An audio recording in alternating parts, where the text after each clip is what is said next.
Champions of Psychology is meant as education and entertainment. It is not a substitute for medical advice or professional counseling. Discussion of mental health topics will be primarily rooted in research and the personal experiences and self-disclosures of the hosts. While we can provide generalized education and possible mental health resources, we cannot offer any recommendations, advice, or opinions for any specific persons, cases, or situations. We provide these resources and links at our sole discretion, but have not necessarily vetted or reviewed any resource.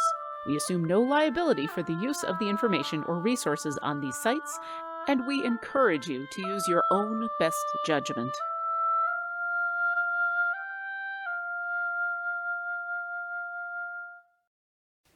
Hello, and welcome to Champions of Psychology, a show with the goal of openly talking about mental health and gaming presented by Codename Entertainment and TakeThis.org. Every Tuesday at 11 a.m. Pacific Standard Time here on twitch.tv/CNE Games or later on your favorite podcast service, Mitra, Jordan, and Raffael Boccamazzo, aka Dr. B, talk about mental health in these unprecedented times, as well as how gaming affects us. If you're here with us live in the chat, you can leave a question that I, Treavor Bettis, will ask them later in the show. And our topic today is readjusting in the pandemic. And I think I actually got you guys. Sorry, the hair was so similar. I had you guys flipped. Sorry about that. Who are you, fine people, for people who may not know? Well, I'm Raffael Boccamazzo, the clinical director of Take This, and us can be found everywhere on the internet. If she had said for long Italian name reasons, I would have just I would have had to end the show right there. We would have wrapped up. We would have been done.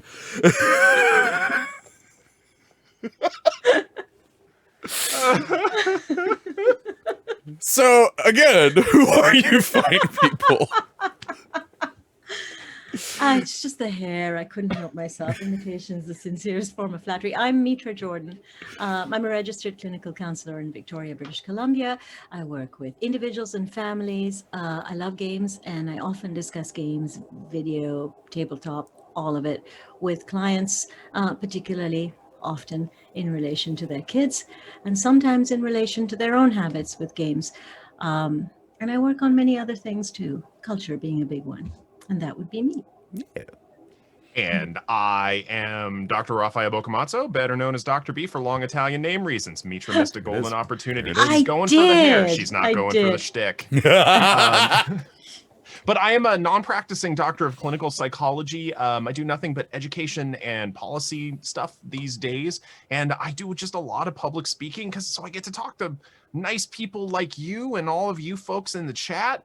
And I'm also an expert on the applied use of role-playing games in clinical and learning settings. And I am just done, I say, with just feelings in the pandemic and why? So why? Taking full responsibility. We're talking about the pandemic again, and it's all my fault because I suggested this episode. I've got feelings. Yeah, they suck. I have plenty of feelings. I hate feelings. Nothing more than feelings. So yeah, you may be thinking, hey, why y'all doing another pandemic episode? You've done this, what, 2 times before? And Three really, times, something like that. I kind of feel like this is the third part of the trilogy. Because it's true. We've talked about what a pandemic can do to you. Talked about like just the act of living through it, and now we're talking about like readjusting to what the current norm is. There were bunny ears there for audio listeners. So where do you all want to start with this one? It's still going on. Yes, it is. Yes, it That's is the still big going one. on. And if you're in Canada, or even other parts of Europe, in Europe as well, other parts of Europe, because Canada's not in Europe. Anyway, if you're in Canada, other parts of North America that are not the US, we're also not, many of us haven't had our second shot. So this makes a difference to how open things are. Our borders closed. I would love to see both of you in person, and I can't. I would love to travel. Not happening. So it's still very difficult to make plans. It's still difficult to know how things are going. Of course, some people are also very concerned about the variants. Yep. So that's kind of where we are at. I was thinking about it, this is the second pandemic summer here anyway, and I'm feeling some grief about it as well. So Mm-hmm. yeah. And some anxiety about the opening up that has been happening. I think that many people can relate to this one. So it's not that we don't want the world to go back to normal. Some of us aren't sure what normal is. Some of us have enjoyed working from home a lot. And there's all kinds of things that are at play here in terms of how our society and our culture has changed because of this. Mm-hmm. So. Yep. Yeah. You sound And so it's tired. tedious, man. It is so tedious. You know, usually I've got this would be the time where if this weren't more of a family show, I'd reach down for the prop bottle of booze that I keep under my desk for comedic effect, and it's just there is tea in this mug. Just saying. There's just disparity. I mean, we've talked about in the previous shows how we are. We're acclimating to a new sense of routines, because routines, predictability, and they're just good for everybody of all ages. They give us something to look forward to. They give us a sense of predictability. They give us a sense of control. They give us a sense of normalcy. Mm-hmm. And once again, the routines are changing. Yeah. And there's, on top of the fact that routines are changing, there's disparity from geographical location to geographical location. Like, this is, I'm in Seattle, where thankfully, is the most vaccinated major city in the United States. And so we are going back to a relative normal. Mm-hmm. But still, there are people in, one state over that are in a bad way. A 3-hour boat ride away is Canada, which I can't get to see people. And they're in a different state of things. And so there is this disparity. And there's even, for a lot of people, I'm one of them, there can even be this level of guilt that goes along with, I'm doing relatively okay when others aren't. Yeah, I mean, if we look at this globally, there are many, many places where vaccine rollouts haven't been smooth. Not everyone's had the option of vaccination. I mean, if we look at some of the challenges in terms of healthcare and hospital space and access to health in other places, it's really it's awful for some people. It really is. Mm-hmm. And so we are fortunate, and even being fortunate, this is hard. Yeah. Change is hard. Oh God, yes. And you brought up something really interesting yesterday, Mitra, or maybe this was Trevor. I can't remember. We look alike too. It's all a blur. It's what are things anymore? Is the idea? Well, so this idea that so many of us who have been doing so much to do our part, to do our best, to protect everybody around us, whether we know them or we don't, we've been hyper vigilant about this for over a year. Yeah. And for some of us that are getting to let our guards down a little bit, we're crashing. Yeah. We're crashing hard. And we're adjusting to this idea that what we've been doing for the last year, which has been just literally survival mode, to not get sick, to not get other people sick, we're now going back to this more relaxed mode where, and letting down that survival mode, it doesn't just happen like that. And it's weird.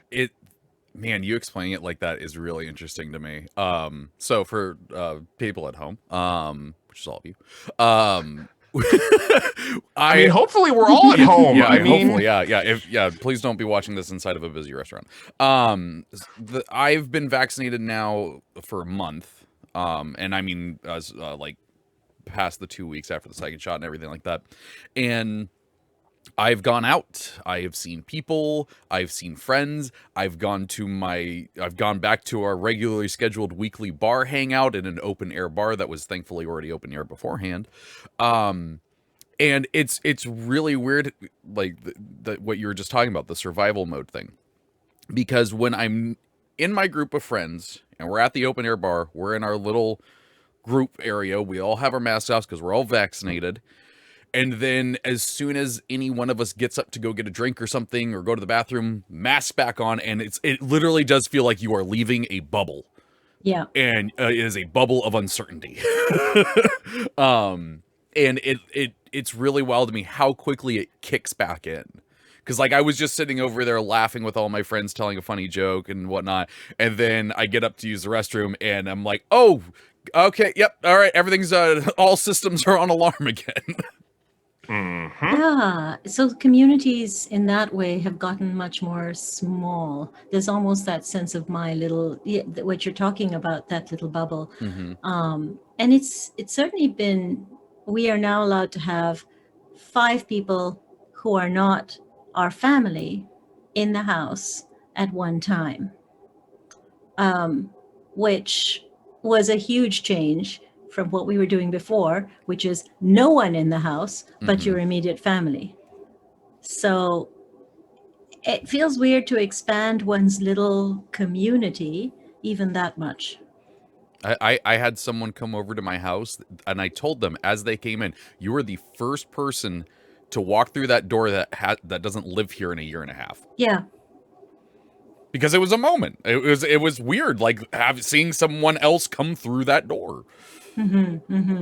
Well, it one of the things that's still just, and this is just so aggravating to me, is the differences in attitudes. Like there are people who have been, staunchly anti-vax, conspiracy theory peddlers for the course of the last year, and so like I'm dating.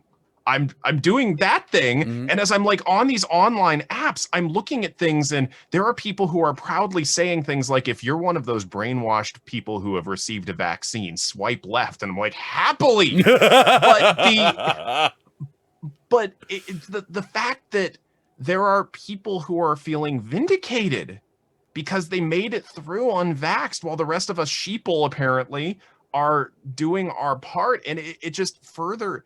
It gives me mixed feelings of, one, a little bit of relief to be able to let down my guard, but also anger. Yeah. Anger at having Yeah. done so much to keep the people around me safe. Yeah, there's a point at which you get quite bothered by the idea of being part of herd immunity, particularly You are so when much words more like polite than I am. sheeple are used. Yeah, I try. I don't always feel polite, let's be honest. And you get guys know that bothered. about I me. love it. See, I'm so tempted to go on a mad rant right now too, because I have Yeah. one locked and loaded for this.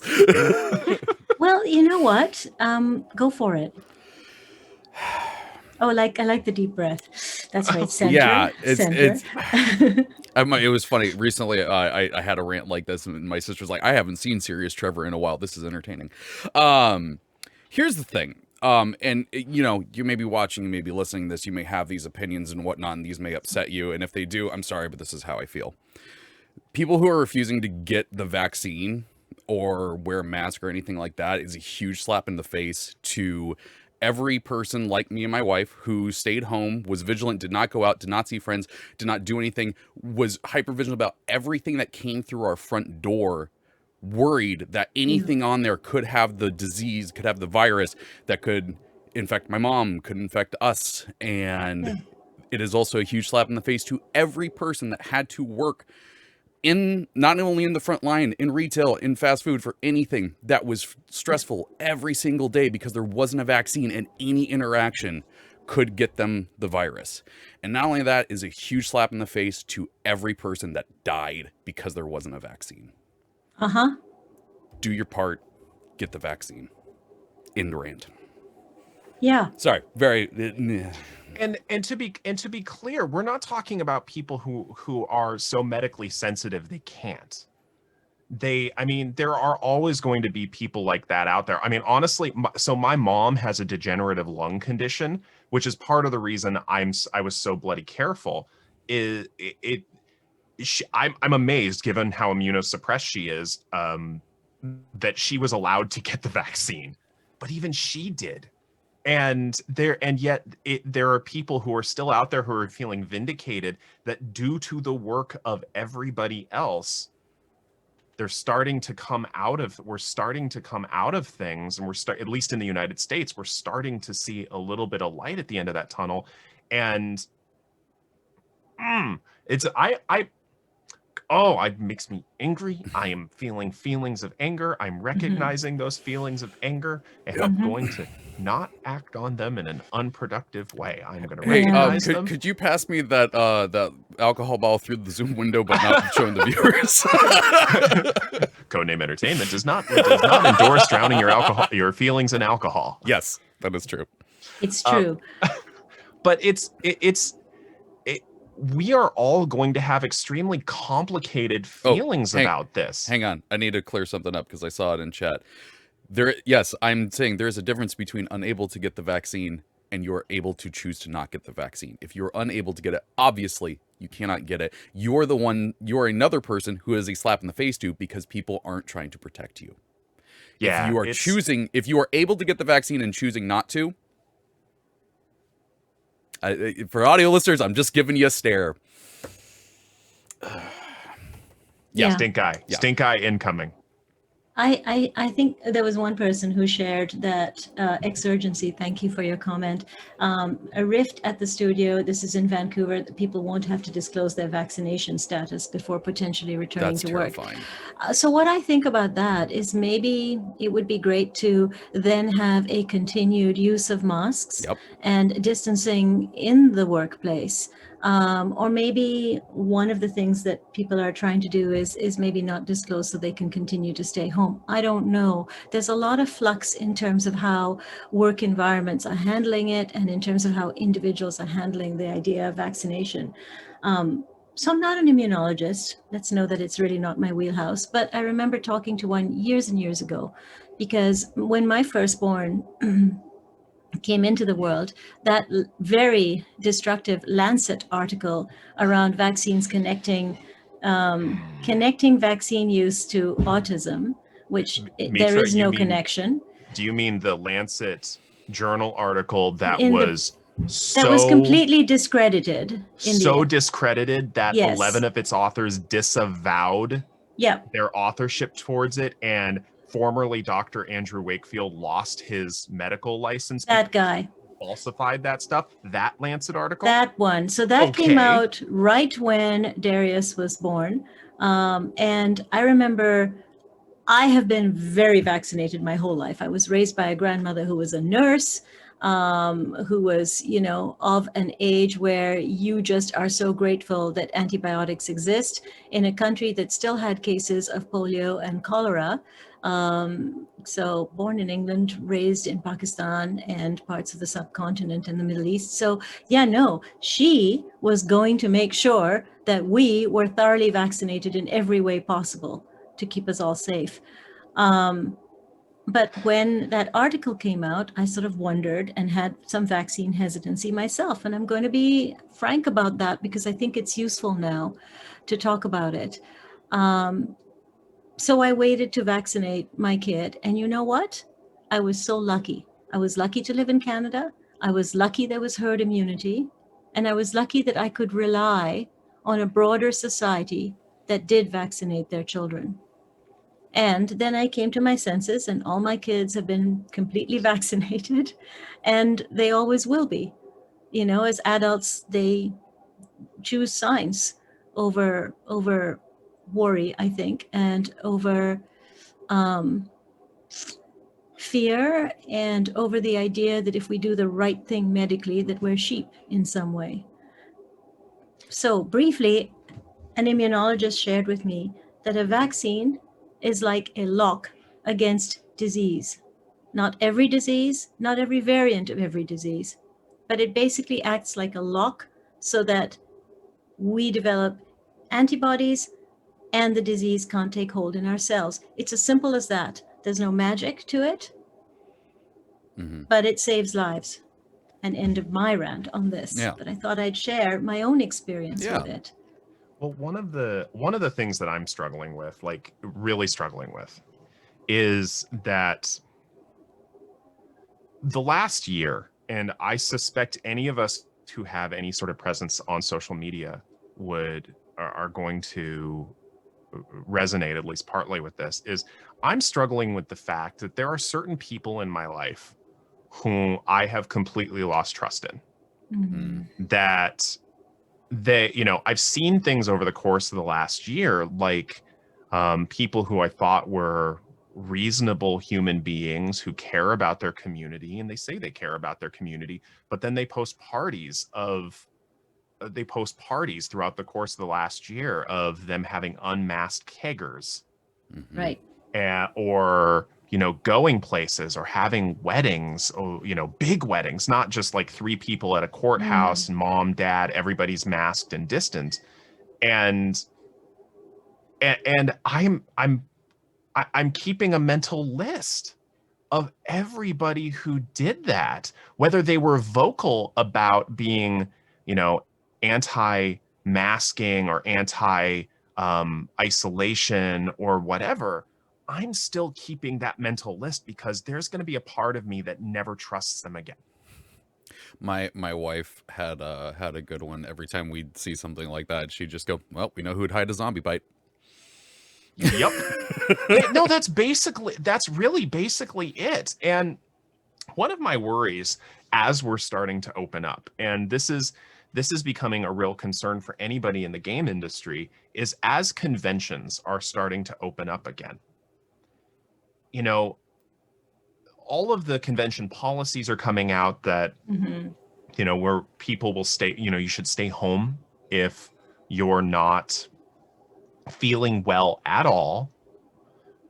But we've seen it time and time again over the years that, there's a lot of people who travel across the country to go to certain conventions, who save up for a year to have that trip, who spend the last of their disposable income on going them. It is their annual trip to Disneyland, essentially. Yeah.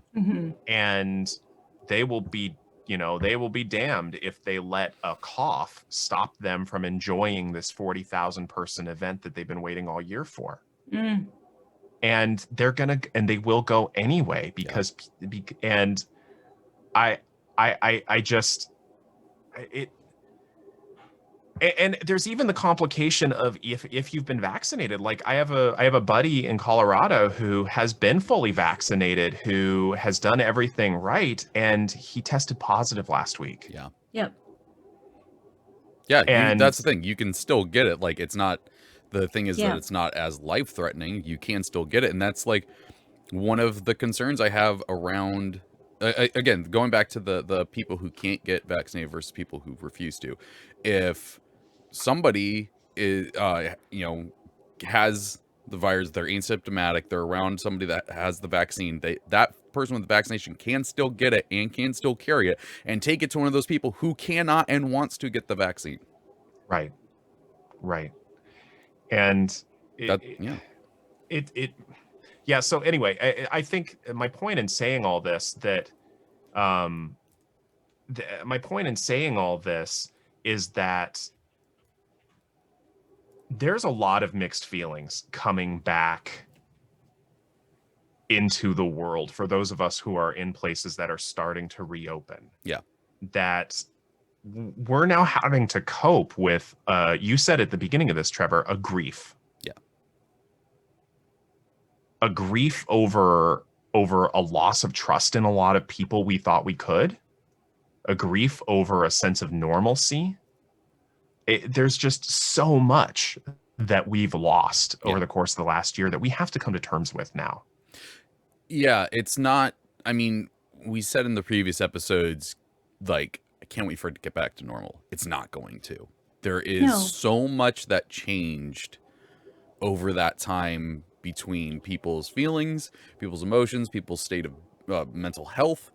I mean, I've said it before, I'll say it again. Like, I am a very different person from who I was when I went into lockdown in March 2020.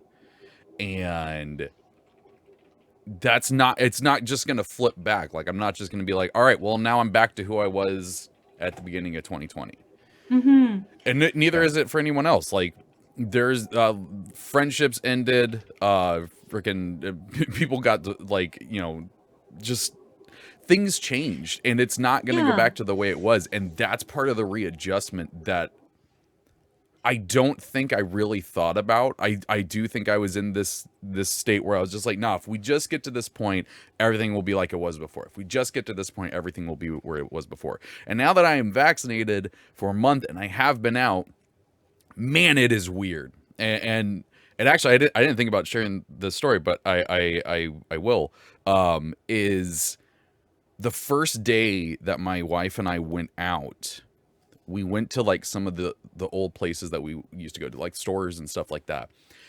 And it was one of the strangest experiences I've ever had, because I went into like local game store. I went in there and had the memory of what it looked like when I left and who I was when I was there.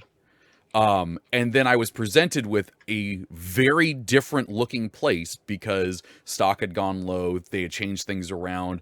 I mean, stuff that I would have seen subtly was all suddenly there. And I now had the new thought process that I was in from where I was then. So I had these like two competing times in my mind bashing into each other, trying to make sense of what was going on. And it was so surreal. And that's happened almost everywhere I've gone to, almost every place.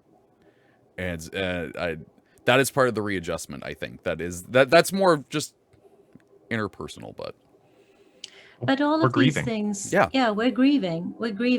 You know, people say the before times, and no one's joking. The before times were very different.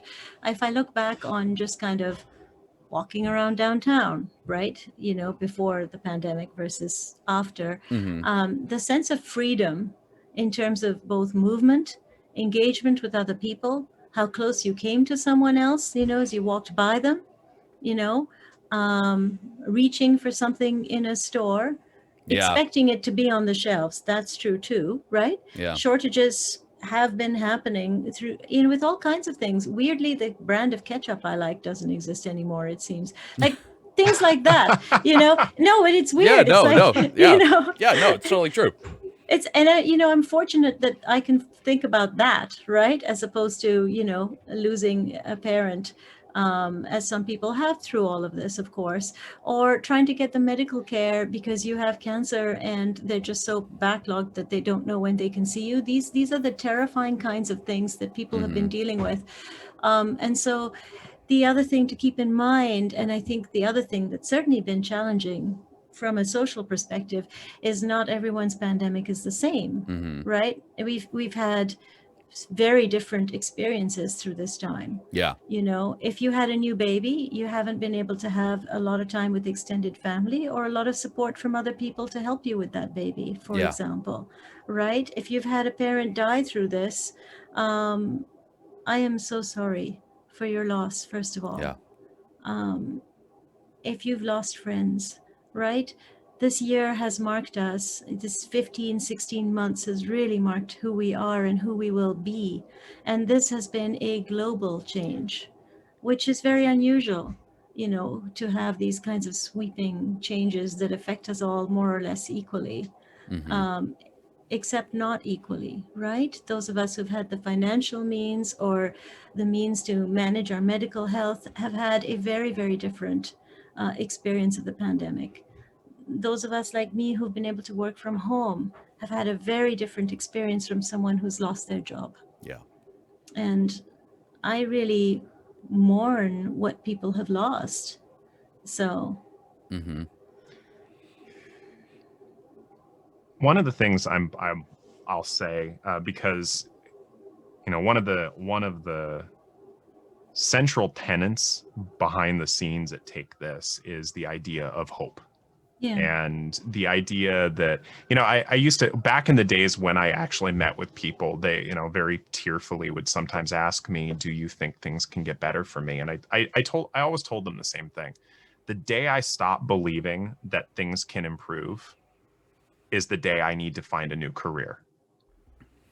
Because it's Absolutely. true. You know, Mitra, your and my entire career is based on the idea that things can get better. Definitely.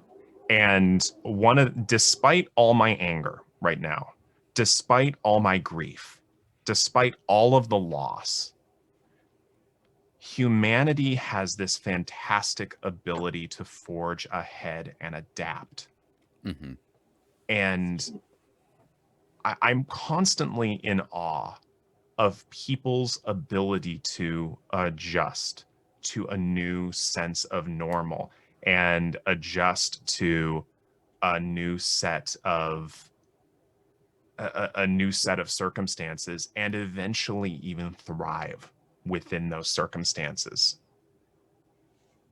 And it's amazing to me. And, you know, looking at that from a personal and historical perspective, I still have hope, and I'm looking forward to seeing how people come up with ways to find joy and thrive in all this.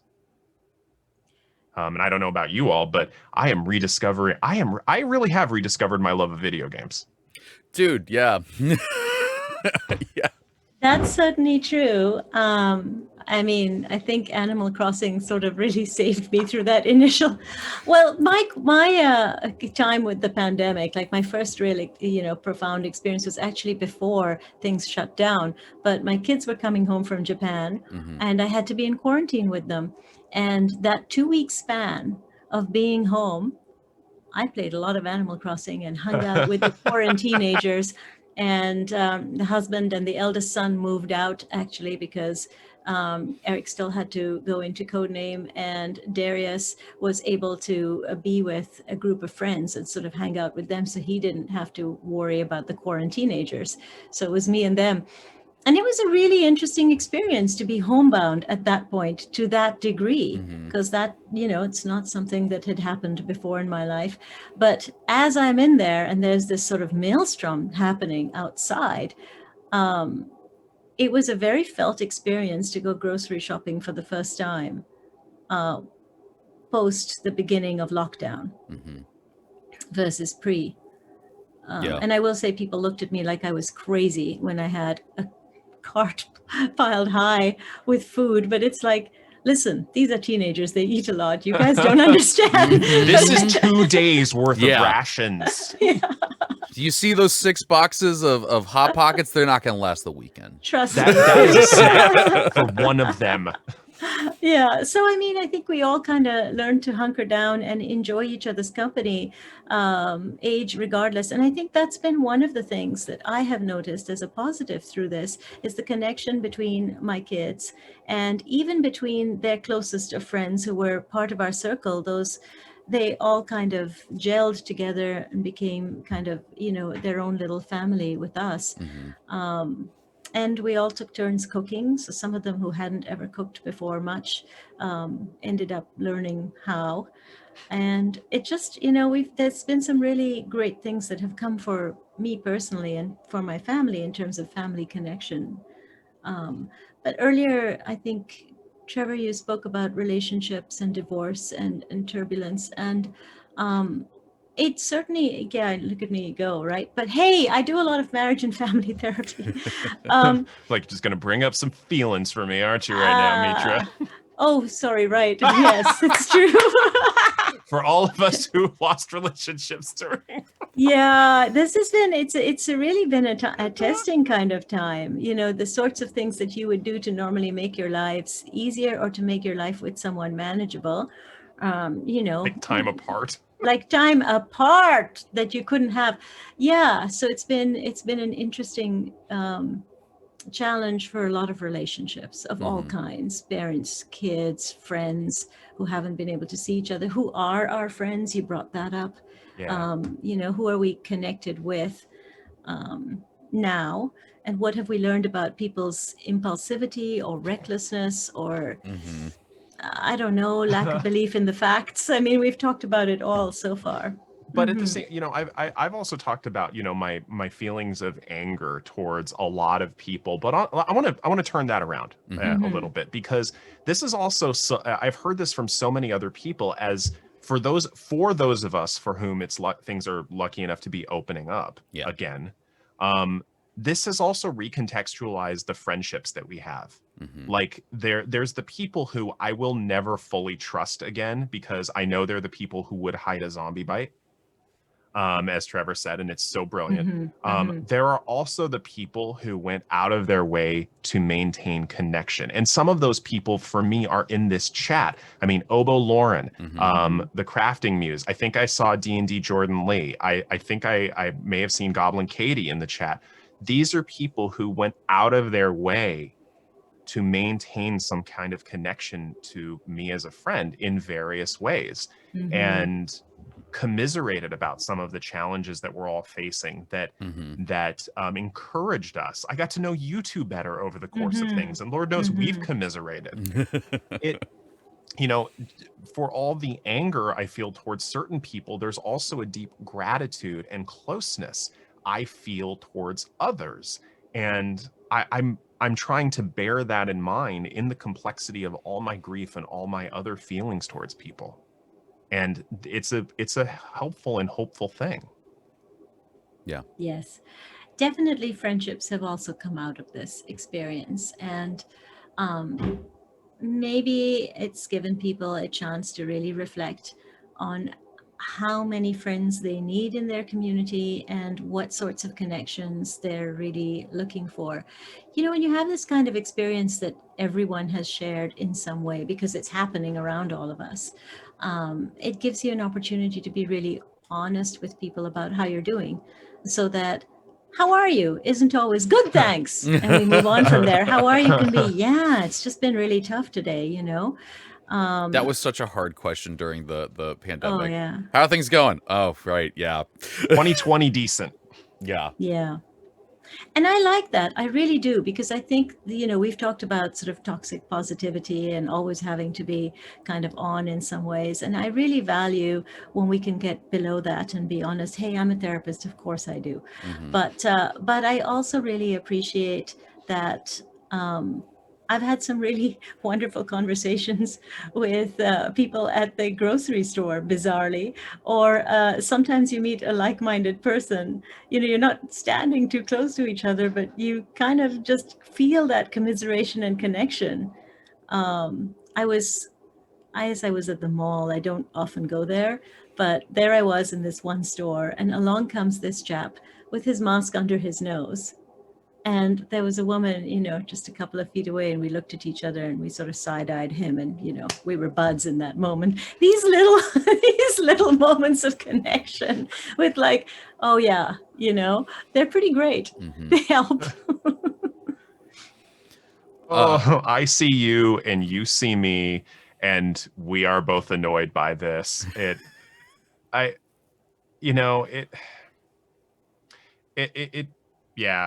It's distilled really who's going to be my support in a survival situation.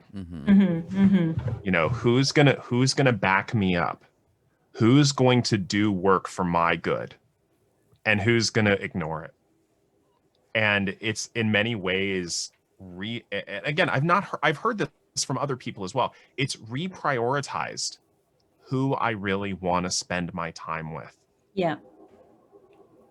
Who do I want to devote energy to? Yeah. Let's go ahead and take a quick break to remind viewers and listeners of our disclaimer. Then we'll come back, talk a little bit more about this, and then check in with chat and see what they've been up to. So be right back. Champions of Psychology is meant as education and entertainment.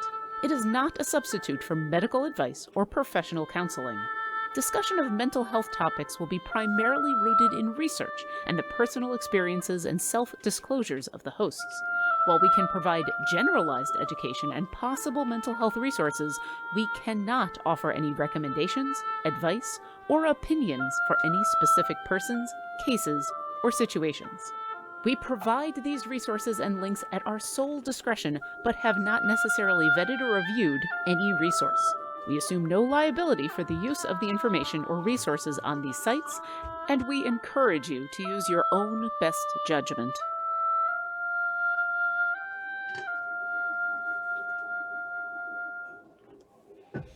Okay, so we got a little bit of time here before checking in with chat. What's some last thoughts y'all have about this? Like, I feel like this was mainly kind of a venting one, a kind of coming to terms one. And this is our last episode of the season. It is. It is. It is. And that's incredible that we've been doing this now for 20 episodes. Yeah, absolutely it is. I think for me, where I'm gonna end this topic for myself is essentially that things are changing, relationships are changing, all that stuff. I'm going to do my best to get through all of it. I'm still going to keep my mask on my face for my own protection, let alone anyone who I might know that can't get the vaccine for medical reasons. And I'm going and just keep living my life like that. Like you were saying, adapting. Like that's the best we can do. And I mean, I've been trying to get out at least like once every other day just to get reacclimated, to get that adjustment. And it's weird. But I want to do it. I've literally been told by one of my friends, you're going out more than I ever expected you would after this. And I kind of took that as a compliment because I needed to do this for my own mental health, for my own well-being. And it's been doing good for me despite the constant anxiety hitting there. But again, I'm going to keep my mask on my face, even despite how many places may tell me you don't need to wear it. I know, that's fine. It's cool. It's staying there. But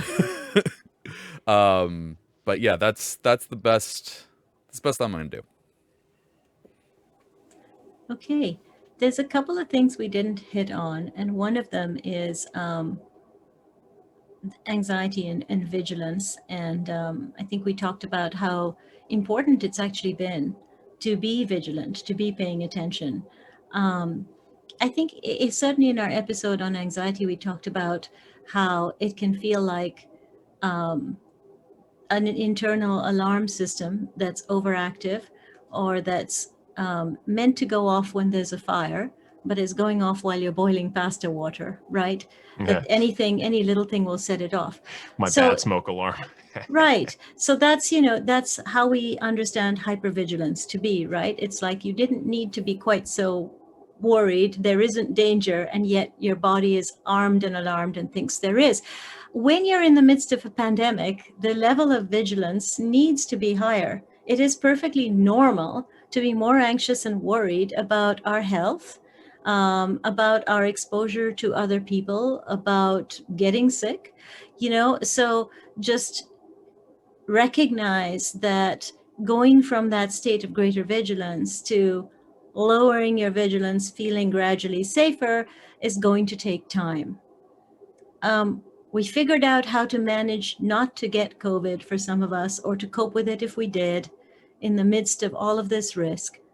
It's going to take a while to worry less about it. And we aren't out of the woods yet. Certainly in Canada, we're not. And it's a good idea to continue to be careful.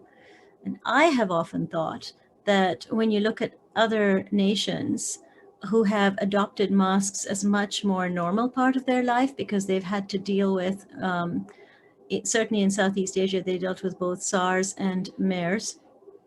And they have since, in the decades since, learned to just kind of always have masks and take care of themselves and other people. And I actually would like to see that happen here.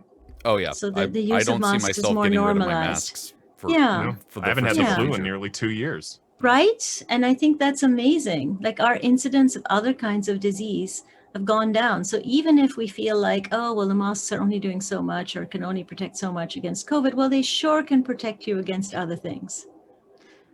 So, Oh, sorry. no, I was done. Oh, okay. One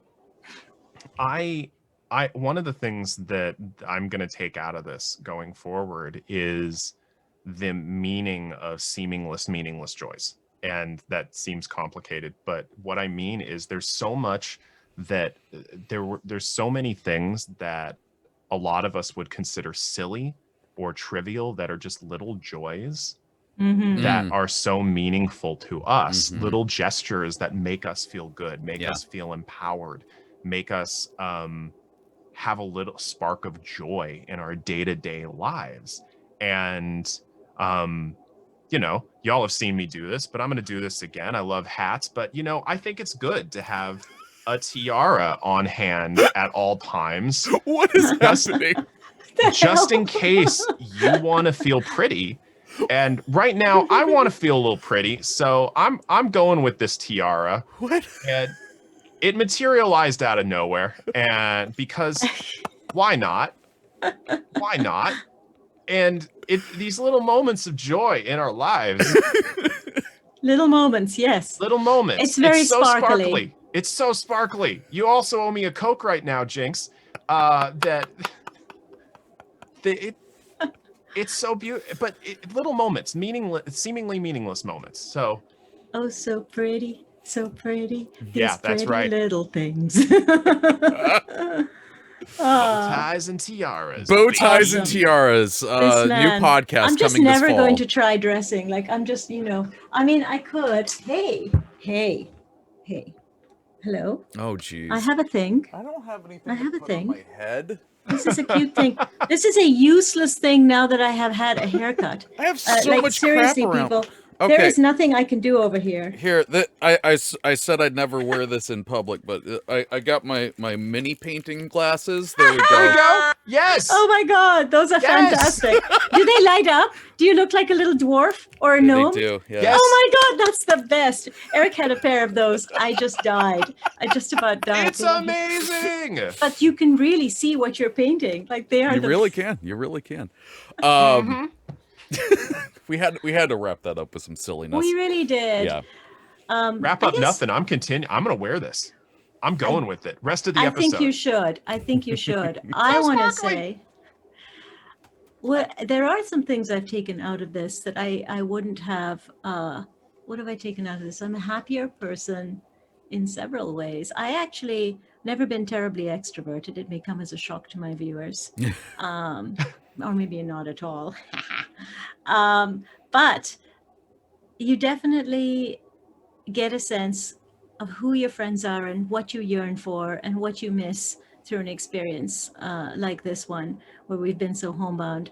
And I've also really come to appreciate being able to use my space better for both work and for hobbies and stuff. So there's been something there in terms of what I need and what I don't need and how much less I need than maybe I thought before. How much I can do without. You need a tiara. That's been a good one. I probably do need a tiara. Everybody needs a tiara. Everybody Or needs is it a tiara. want? Like, is it a needy thing or a wanty Okay. thing? I probably I'm want a gonna tiara. make an argument that did you see how much joy was brought up in the chat when drive-by tiara happened? Okay, fair. Drive-by tiara. Oof. Yeah, Why no, do I miss no. all the fun stuff? I pulled it from the tiara dimension. I see. Okay, It's from there's my, a it's from tiara my dimension. homebrew bag of prettying. Okay, I'm gonna have to start keeping that handy when we do these things. But I think it's just so special to you, right? This is very you. And also, how does it manage to match your outfit so well? It's kind of I scary. know it's It's wild. attitude. It's all attitude. You see, the tiara sparkles Tiara more space. when I just rock it. Dude, you know, it's not attitude, it's hatitude. It's It's an hatitude. attitude of hatitude. Yeah. That's what That's you got right. going on. Okay, let's check in with chat here and see what's going on. Star Chaser 43 is the first one in here. It says, so when will Treavor put his image in the top row? Just asking lol. So here's the thing. I'm so used to being in the frame you see me, even when I record writing about dragons and shit with Aaron and B-Dave, I still put myself down there on the Zoom meeting. This is my spot. Mitra, do we need to start having a conversation about Trevor's unconscious need to put himself in the one down position? Oh yes, I think we really should. Yeah, I think it's very apparent to me, but also maybe he is trying to ground the world by being the bottom there. It's like, hold it steady. I keep it going. See? It You know, has I think two-pronged what approach. he's doing is he putting himself between us, yeah? He sees himself as the glue that holds us together, yeah? He probably does. I'm putting myself between you He's and not the wrong. border. The edge of the monitor right down there. Let's see. Trying Trying to find, let's see which one. I usually do this ahead of time. Apologies. Well, I'm going to do this one. Oba Lawrence says, D&D online with friends helped more than I can express. Performing D&D on stream helped deal with losing all of my oboe gigs. And yeah, that like you were saying, video games had a new appreciation. And like, funny enough, I didn't play as much of them as I would have probably hoped I would. Anxiety, ADHD, but like playing Destiny with my friends every couple of nights was that social interaction that I needed when I didn't get it anywhere else. Yeah, Definitely.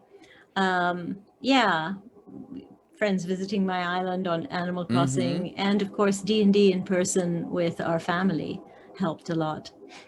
yeah. So Earth Defense Force 5. Oh my okay. God. Yeah. And yelling at all of the NPCs who start, you know, they're basically cannon fodder, and they start singing about, we are the valiant infantry. I'm like, no, shut up. You're not pulling your weight. I'm not reading that question. Let's see. I do not know how to say the Ace FHJ1. Long time, first time. Just wanted to thank you guys for doing this. It has been such a help for so many people. Y'all are amazing. Thank you. We appreciate that. You. We're glad Thank you're you. getting We're some so of glad that you're here. Tiara heart Yeah. hands. Tiara heart hands. It's going to be a thing now, isn't it? Yeah. Tiara heart I don't know. hands. Let's see. So Tiny Pencils says, the ever-changing structure and routine is stressful, and I feel guilty because it's so much worse in other parts of the country. And yeah, no, I totally get that. Like I said, I've been going out with my friends to a bar every week like we used to. And yeah, there's at least several points during and definitely after when I'm leaving where I'm like, it's great that I got to do that, but it sucks that like not everyone can do that. Not everyone gets to do that. Yeah. So here's the thing. I mean, we do feel guilty when we have advantages that other people don't. It's not your fault they don't. You know, it unfortunately is what's happening. If you can experience some joy, some connection, some fun through all of this, please do. Please do. That all contributes to the people around you and your community feeling better. That contributes to the support you're able to offer those in your home or your friends, because it feeds us to feel good and to experience some joy and to get to see other people. Like, that's really great. So guilt comes from that sense of caring and the acknowledgement that things aren't equal everywhere, but please take the joy that you can to enjoy your friends, your family, and going to the bar unmasked and sitting outside with your friends is a wonderful thing, Trevor. So glad you're getting to do that. It's wild. Yeah. Let's see. Exurgency, quote, unable to get vaccinated is vastly different from than, quote, unwilling to get vaccinated. Absolutely. Counting Koo says, do you wear those for your he's talking about the glasses I had. Do you wear those for your champions of Gunpla? That's not what that stream is called. So what if I build Gundams on stream? Leave me alone. And I've only used them a few times to get really in there on the lining. Leave me alone.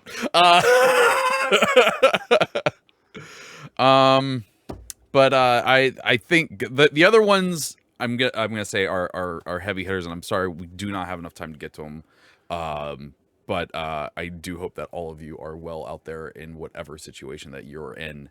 That said, did want to spend a little bit of time talking about the fact that yes, this is the season finale. It's the last episode you're going to see for at least 2 weeks. And we would really like to know what you would want us to talk about next season. I'm sure a lot of those are going to be Please Not the Pandemic. Which is incidentally the name of part 4 of our pandemic series. Yes, Please Not the Pandemic. Please Not the That's Pandemic. right. Pandemic. Please. Yeah, we can't promise to not talk about the pandemic. Yeah. But we can say we have many other ideas.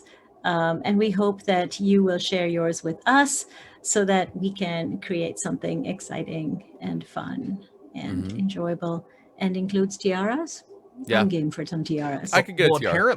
apparently, tiara heart hands, according to Garwar, might be the next. Garwar is petitioning for tiara heart hands to be the next Hero and Idol champions. I like the idea. Tiara hard hands. Why not?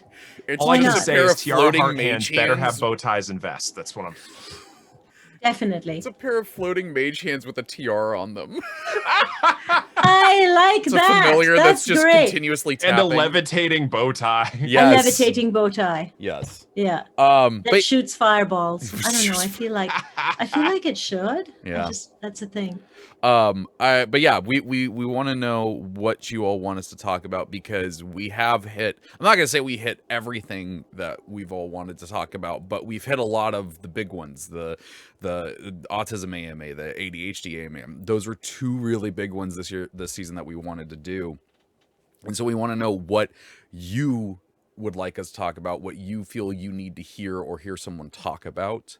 I'm not going to say that, like, if it's a topic that, like, the three of us don't have a lot of, expertise on or anything like that, I can't say that we'll be able to get anyone in to talk about them, but please send them in so we know what topics you all want. I am sad. I forgot to say penultimate episode last episode. I love that word. It's such a great It's word. a good word. It's such a. Should we call this one the Zenith episode? The zenith, yes. The zenith. Yeah. This Sure. is the Zenith. It's 20. It is. It's Right? 20. Yeah, it's wild. That's a big number. It is. Yeah. So I like it. so yeah, we're gonna take 2 weeks Wait, off. Huh? Wait, is it downhill from here? No. Raffael. I mean, Dr. B. Sorry.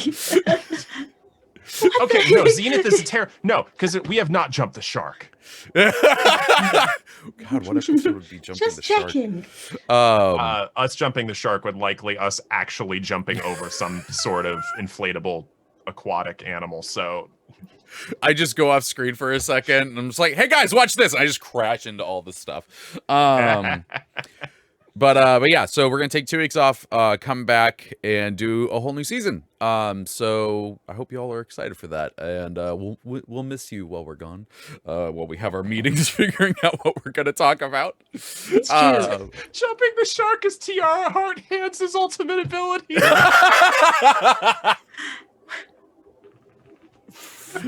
We're going to be talking about that. That's what we're going to be talking about. Yep. That's the season 3, episode 1. How does a Tiara Heart Hands jump a shark? Fan fiction. I feel like the Tiara Heart Hands could levitate itself through the fireballs. Surely that creates an updraft. That is a new version of Through the Fire and Flames that I've heard. Anywho, Wait, it can have wings. Tiara Heart Hands with wings. Wait, we're talking about a magical object, yes, it's true. It's true. right? Come on, guys. Where is your head at? Where are you?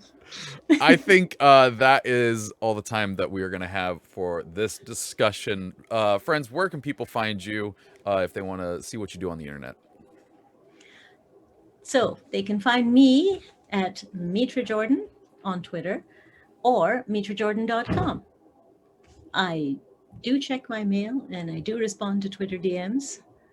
But I can't promise to respond as frequently as my colleague here, who's on all the socials. Well, I'm Dr. B, and I can be found wherever fine tiaras are found, and that's where I stand by. But otherwise, you can find me at the Dr. B, TheeDoctorB, on all of the socials, and more importantly, follow Take This at TakeThis.org on all of the socials. Check out our mental health resources and educational topics at TakeThis.org, and support us if you can, because our mission doesn't happen without the support of folks like you. Absolutely. It's true. You can find me on the Difficulty Class podcast every Friday. You can also find me on Champions Lore every Wednesday, tomorrow at 11 a.m. Pacific Standard Time here on twitch.tv/CNE Games. And you can also find me on Twitter at the Treavor. There's an A hiding in there. I want to thank Jay for moderating the chat as always and doing an amazing job throughout the whole season. Well, Lauren, you were in there too. Big heart hands. Thank you. For Lauren and Jay. Well, no, Lauren won it for one. That's what I'll say. But We also, love our moderators. Yes. Also, we love Lauren and Jay. yes. Thank you to Codename Entertainment and Take This for giving us an opportunity to have these discussions. If you missed any part of this show, you can listen it later today as a podcast at 2 p.m. And again, any suggestions for future topics, send them into Champions of Psychology at codenameentertainment.com or tweet them at us, and we'll take a look at them and see what we want to do. For those of you live with us right now, be sure to come back at 1 p.m. for Bardic Inspiration. That is going to do it for this week and this season. And so until next season, take care of yourself. Bye, everyone. Take care of yourself. Bye. Champions of Psychology is meant as education and entertainment. It is not a substitute for medical advice or professional counseling. Discussion of mental health topics will be primarily rooted in research and the personal experiences and self-disclosures of the hosts. While we can provide generalized education and possible mental health resources, we cannot offer any recommendations, advice, or opinions for any specific persons, cases, or situations. We provide these resources and links at our sole discretion, but have not necessarily vetted or reviewed any resource. We assume no liability for the use of the information or resources on these sites, and we encourage you to use your own best judgment.